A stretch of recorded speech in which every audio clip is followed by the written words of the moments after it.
Hello everybody and welcome to the event review for the upcoming event Idle Heroes. This will be for the week of March the 14th, 2025. And this is another fairly simple one. Like I said last week, the big event for the month is going to be next week, so that will be a much bigger video. But for the current week, it's a fairly basic Prophet Orb Heroic Miracle type week.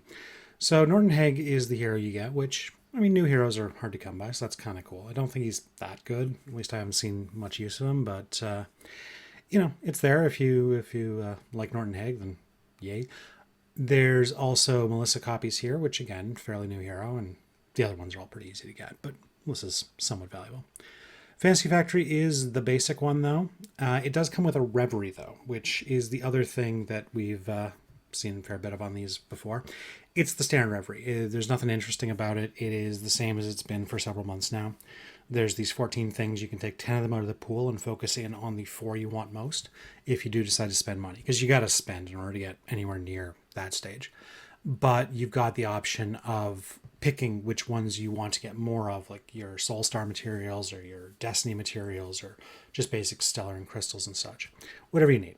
So that part's nice, but it does require you to go in for a couple $100 and 640 profit orbs in order to max it out, which I don't think really is worth it. I'll cut right to the chase. This does not strike me as a great event. It's okay, but it's not a great event. And therefore, I can't really recommend it unless you love the gambling on this. These events have gotten a bit better since they first started. Those of you who've watched me for a long time probably remember the rather epic rant I gave the first time this came out. They aren't as bad as that, but they are not what they could be in principle. So, well, I shouldn't even say that.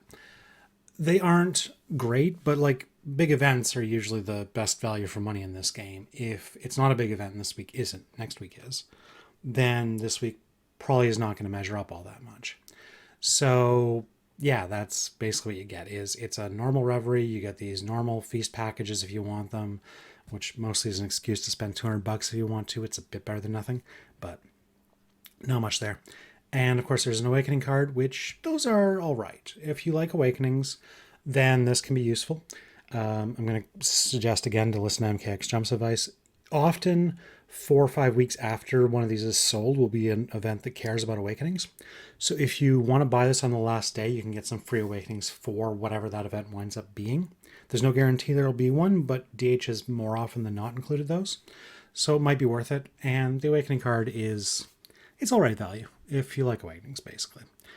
And lastly, there's the value packages, which are the basic value packs. They include train tickets, so it's not terrible. But again, I would definitely don't spend on this week until you see what the previews for next week look like. And I will try to get my video for next week out earlier, because the do you buy this week or next week question being one of the big things I do try to focus on.